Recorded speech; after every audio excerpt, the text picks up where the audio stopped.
Welcome to part 2 of Chelsi Shikongo Talks. My guests are Girley Jazama and Sunet Van Wyk, where we are continuing to talk about women in entertainment. Now, currently, there's a huge interest in the film industry, specifically in African talent. Why do you think that is? Why?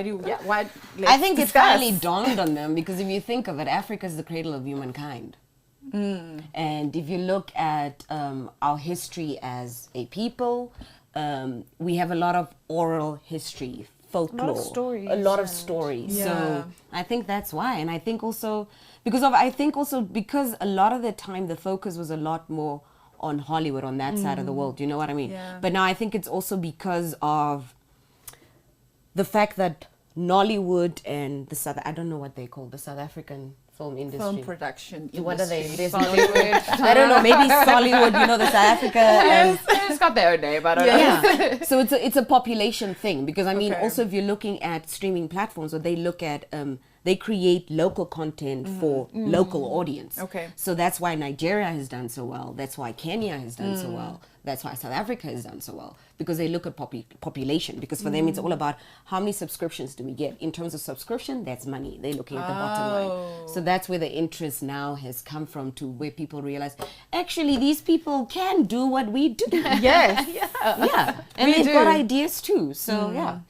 Yeah, it is actually interesting. I've never really thought too much about it, but it is true. I mean, there's definitely been a peaked interest in African stories as of late, and it's very, from an actress perspective, it's very exciting. I mean, you've got South African stories made by South African Africans. crew and cast on Netflix, for Yeah. example, and they're popular not just in South Africa, they're all actually over the popular world. overseas. So I just think, to be honest, I think they've reached a point where they should stop telling African stories from a Hollywood perspective. Thank you. Oh And my letting the goodness. Africans tell the Their own African story. stories. Yes. Exactly. And I think that's where they made that change now. Yeah. And it's very exciting Yeah. from our perspective as people in the industry. Okay, Girley, you write a lot of films, I think. I Or TV like- series. I- Like right now, you told us that you're writing 2 I'm TV not series. I'm writing one TV series that I'm co-writing, and then I co-wrote Bachel and the Giants. Yes. And then a couple of years ago, obviously, I was part of the scriptwriters team for a Namibian series. I was called The Ties That Bind. Yeah. Okay. Yeah. Do you have an African audience or world audience in mind when you're writing? Obviously, for me, it's because I'm an African, and I believe as filmmakers or storytellers, the things around us influence the stories we tell. So I usually I'm the type of person that would like to export what we have here to the rest of the world. Exactly. So even though the story is African, does it have a global appeal? Yeah. That's basically because you need to look at it from that strategy, you know?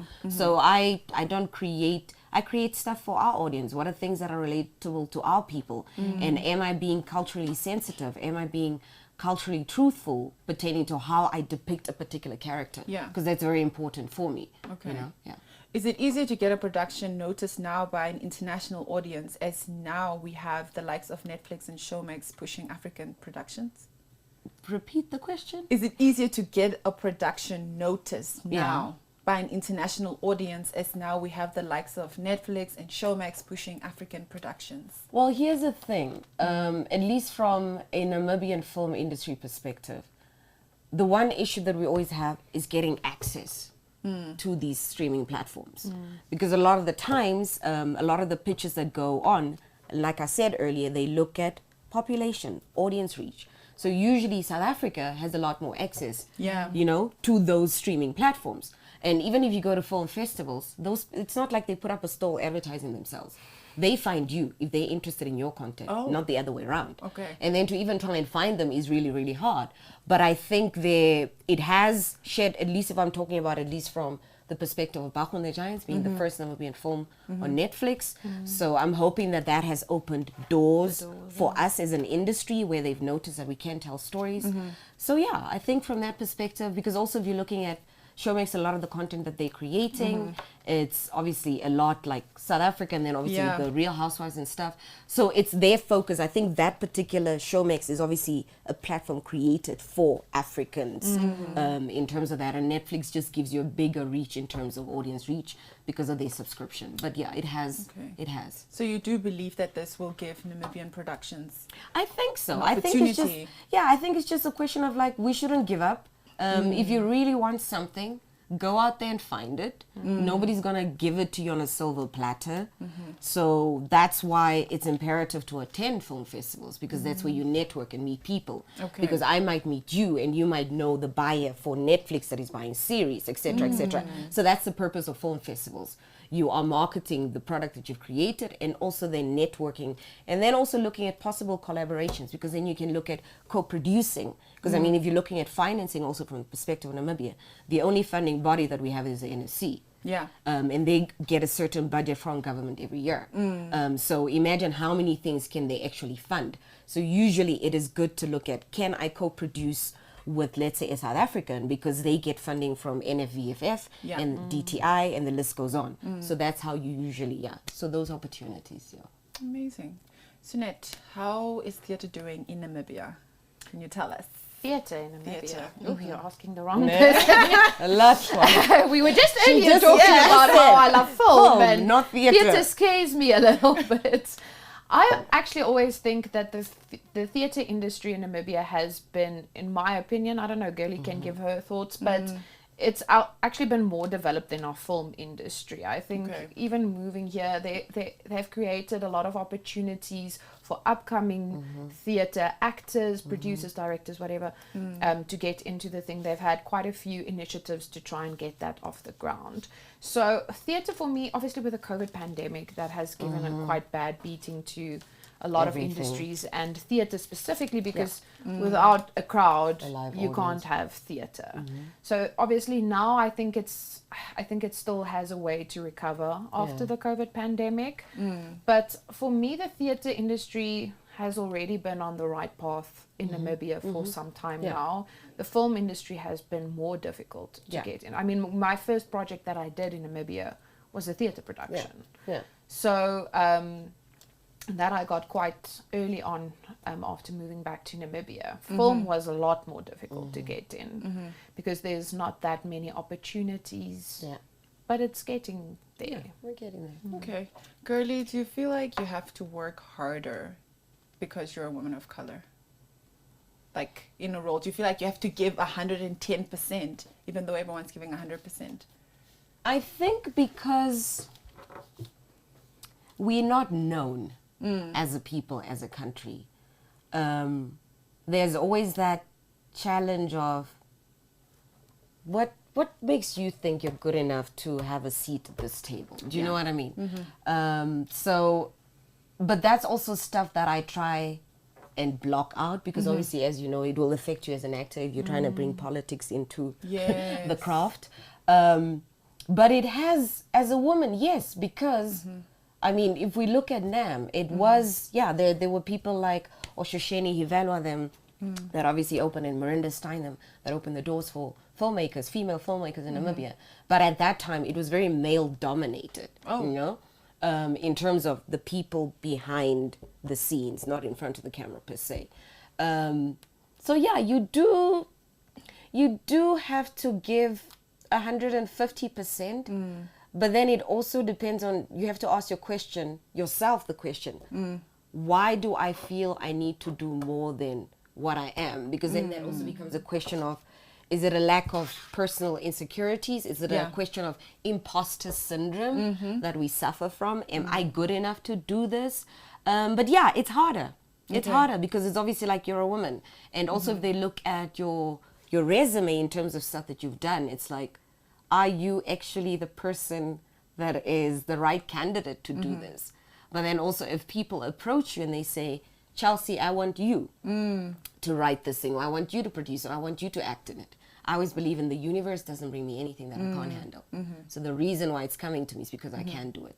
So I accept it, I open myself up to it, and I always see it as a learning opportunity, because I always say, the challenges that you go through now in a certain phase of your life gives you the tools that you need to deal with where you want to go. Yeah. As a person, as an individual, the vision that you have for your life. Exactly. So yeah, it is tough, and you have to prove yourself. You have to be professional. You have to focus on why you're there. Like for me also, it's like, don't get involved in the gossiping and the bickering on set, like there's always politics, trust me. Yeah. So it's just like realizing, why am I here, and focusing on that and doing the job. And also for me, I feel because it's not a competition, I'm not competing with that person. So I basically just go and do me. Yeah. Yeah. I show up and get dressed and do what you need to do. Okay. Yeah. Sunet, did you think it came easier as a white woman in this industry? If I have to be completely honest, it's in some sense difficult because Namibia is telling Namibian stories. And obviously, how can I put this? Let's get into it. I think. As an Afrikaans woman, you know, where do we fit into African stories? That's kind of the problem. So I actually, a lot of the times, especially before I really got to know a lot of people in the industry, the only way I could really get work was to look for auditions, and I actually went out to meet people. And then when you get auditions, you're like always looking, okay, where's the white girl? Like, where can I go to audition? And I mean, it's just, it makes sense for, it would be wrong for Namibians to tell stories with like an all white cast. It doesn't make sense. So there were very few roles that I could actually audition for. So in that sense, but to be honest, at the same time, there's also not a lot of white female actresses in Namibia. I don't know why, but they tend to go to South Africa or overseas, try and work there. So in that sense, it was easier because I didn't have that much competition. So it was kind of difficult in some sense, looking for a story where you would actually fit in, where you can tell your story, and then also not having that much competition at the very least once you have that opportunity. Do you think it's difficult for women to be part of the arts in Namibia? I mean, Girley can also give her opinion on this, but I don't actually think getting work, I think, if I'm going to go slightly off topic here, but this is something that I've noticed as a woman in the film industry. Getting the work is not a problem. Exactly. But there are challenges that come with being a woman in the industry. We as women are more vulnerable to things because there are so many males in the industry. So I've had opportunities, for example, where I was asked to go audition at a guy's house. And then I'm like, I don't feel comfortable doing it. So I, as a woman, just set boundaries for myself and said, these are my values. This is what I stand for. This is what I'm willing to do. This is what I'm not willing to do to get a role. And I think we as women have to be careful to not be taken advantage of, because there are a lot of predators out there that see your dream as a way to hook you in. So, and it's not just for women in the film industry. I think it's for women in general. Yes. But especially because, you know, women who want to get into the entertainment industry or modeling, you're so passionate about it, and they sometimes take advantage of that. So I've had to like draw my line. So if I see, for example, a character, in my opinion, is overly sexualized, and that is like her personality trait throughout, I just say no at that point in time. And that makes the opportunities a bit more difficult, because I have toned down a lot of my opportunities because I don't agree with the way the character is portrayed as a woman, for example. So I would say in that sense, it's difficult, but I don't think there's a lack of opportunities for women. I just think we as women need to be more like, stand up for yourself. Don't let other people take advantage of you. Know your worth. Know that your talent is enough, and that's it, you know. Sunet and Girley, you are both public figures, and the more famous you become, your private life becomes less private. Do you ever have an issue with that? No. Am I famous? I don't even think we're famous. We're not blue ticked. So no, I don't, because I think also, I know, Sunet, you keep your private life very private, you know, like pertaining to your husband. I do the same thing. Like for me, social media, I show what I want them to see. You know, the rest, like, you know, because my relationship, that's sacred for me. That's the one thing that I don't have to share with people. So I don't, but I don't think I have I don't think there's anything bad written about us. Like those gossip columns. Nah. We're not that famous, Chomi. We're not on your level. Interesting on the show. I don't know what to tell. We're not on your levels.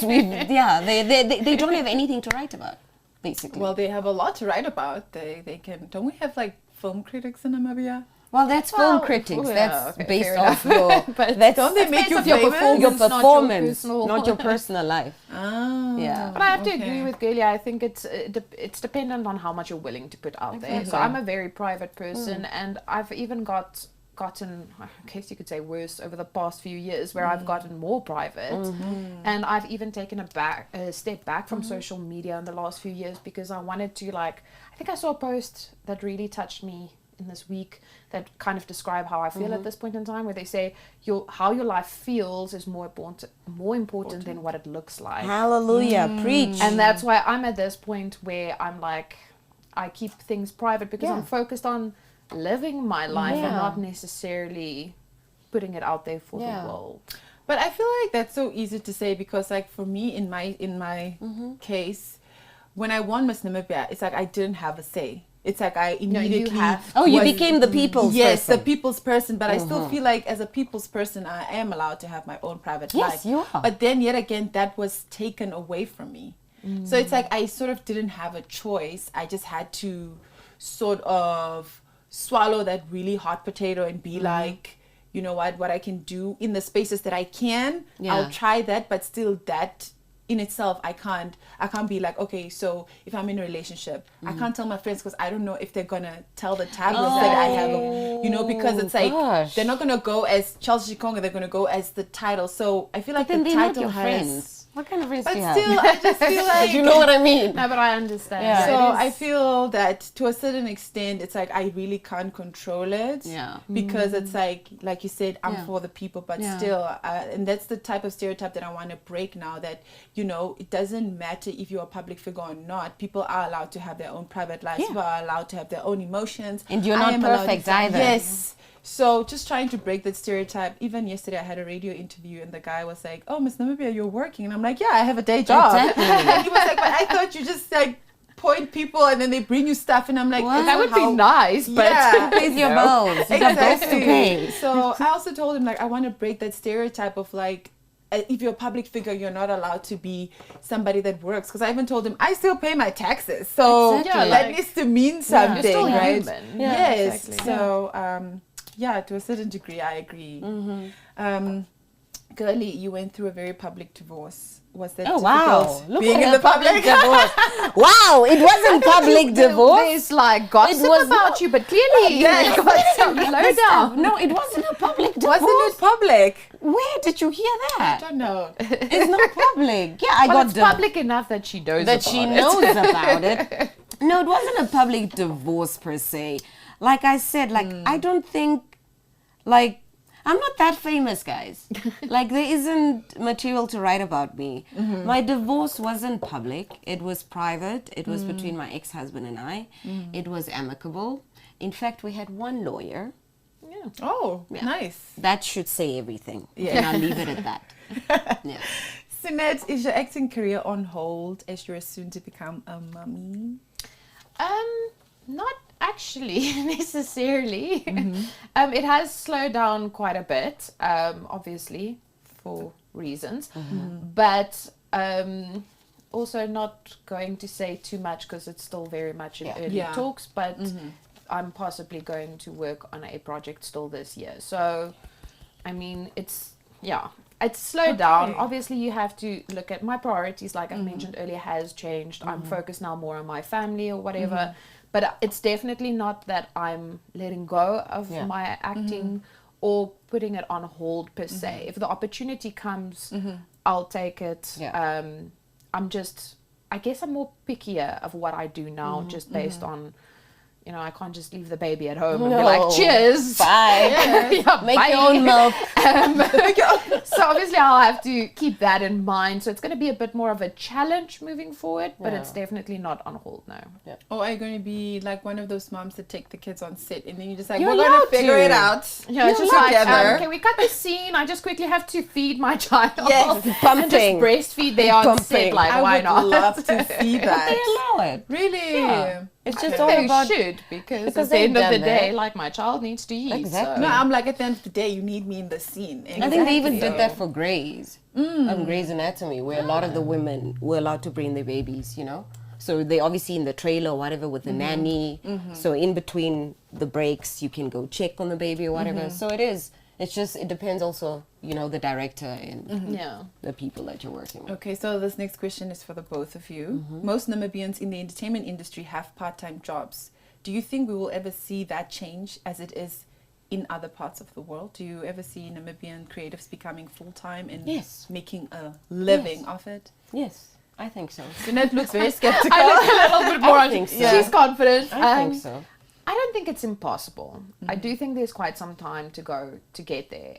Just looking at, for example, South Africa, I mean, their industry is much more developed than ours. But even there, the amount of actors that are full-time actors and that don't do anything else, it's so small. I mean, when I studied acting there, my coaches were actors. It wasn't like if you can't do, teach type of vibe. They were actors at the day, and that's why our classes were at night, because then they could actually manage around their shooting schedules. Wow. So they are full-time working actors, but unfortunately we still have quite some time to go in terms of budgets, so that we are paid enough to be able, because it's not that you don't get work. You can have a movie every single month, but you don't get paid that much to be able to Sustain a lifestyle. Yeah. So Okay. I think it's possible. It's getting there.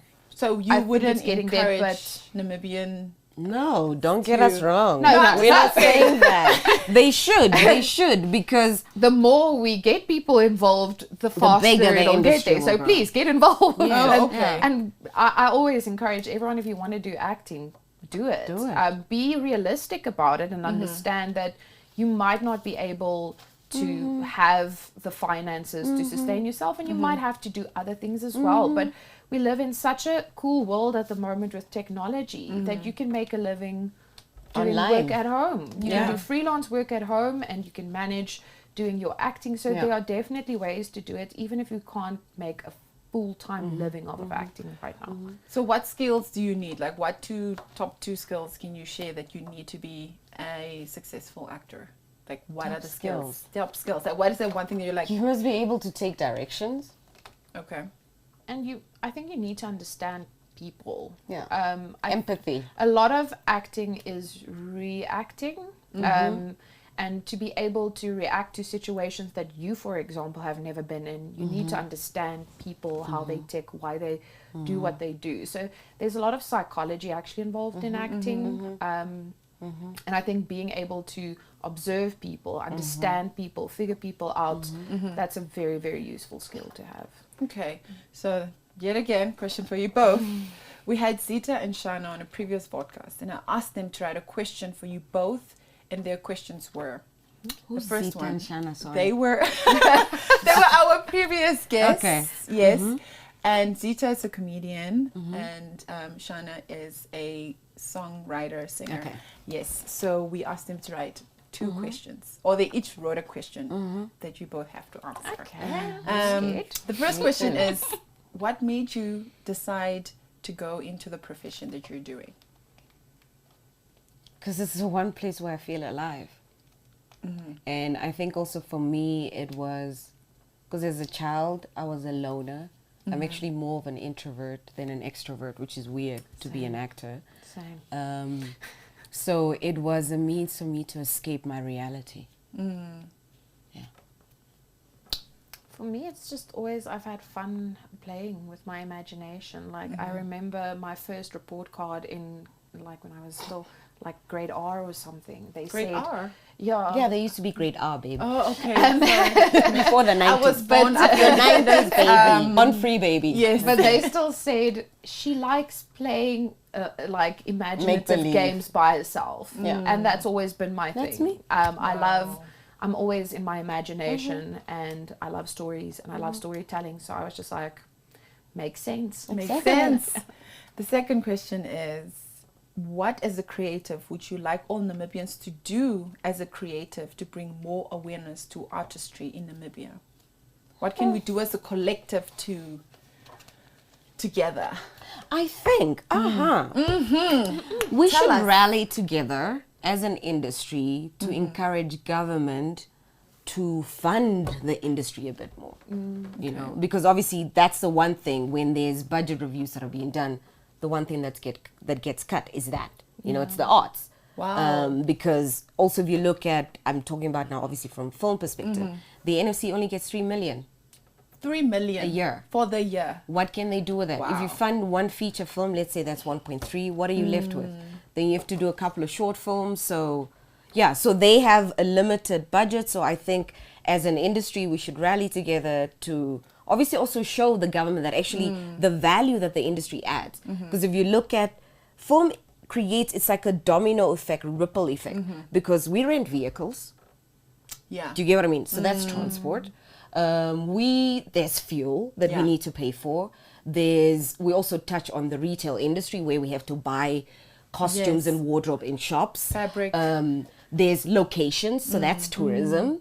So if you look at what we actually add that filters down to the GDP, and actually that's just quantified, then they would actually see the value that we actually add. And also if you look at during COVID, what were everybody doing when they were locked up? Watching TV. Yes. They were being entertained. So that shows the power of what we do. So you're saying we should rally together. Yeah, as a collective, you know, because I think also at the moment it's a very divided industry. Yes. Do you know what I mean? Yes. You've got film, you've got theater, you've got visual art, you've got dance, but there's no one unison in terms of what do we want as an art industry as a collective. That's true. Yeah. Sunet? I definitely agree with what Girley said. There's definitely a need for us to start having other people take us seriously, to be honest. And I think us doing what we do and continue to do what we do might help other people take us more seriously. Exactly. So I think if we continue to create, when she mentioned earlier, if there's no door open for you, you make your own door. And I think we just need to start showing people that there's value in entertainment, there's value in creative content. And not just even in film and theater, I think in general of online content creation, YouTube, social media, there's so many opportunities. And thankfully, thanks to social media and technology, we don't necessarily need someone to give us an opportunity. We can create our opportunities. So I think we need to start creating more to show people we mean business. And then hopefully they'll get with the program. Because I also think, like, in terms of, sorry, just to add something on, I always see it as within limitations, there are opportunities. Yeah. And this is something that I learned a while ago when I was working with an art director. You usually get paired like art director, copywriter.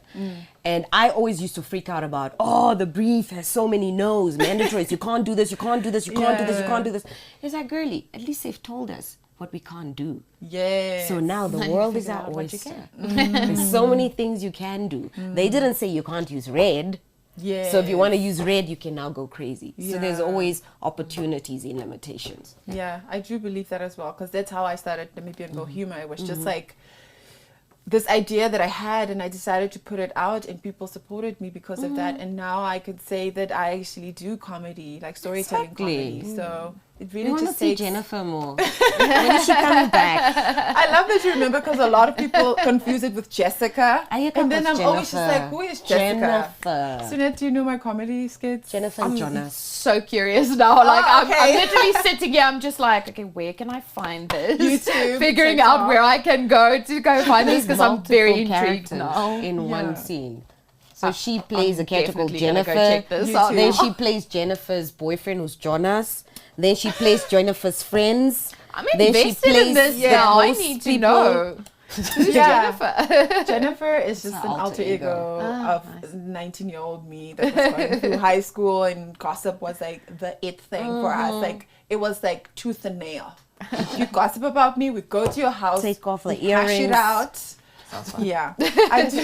I do have one last question to ask you both. If you could also write a question for our next guest to include in the show, we would absolutely love that. It's a little notebook with the big 5. So what do we write? Like when you Just say a question that you would want to ask, or that you would want the next guest to answer. So, like you said, the world is your oyster. We don't know. Well, I've we got a know, but we question. can't. yeah, you write, baby. Yeah. I need to think about my question. You need to think about your Where question. can I write wanna it ask? anywhere? Anywhere. think The long and paper hard. is yours. Thank you both for coming in, Girley and Sunet. I truly appreciated everything that you shared with me today.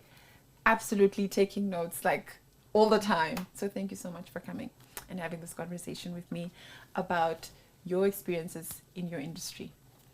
Until next time, when we discover more about women in entertainment, thank you for joining me.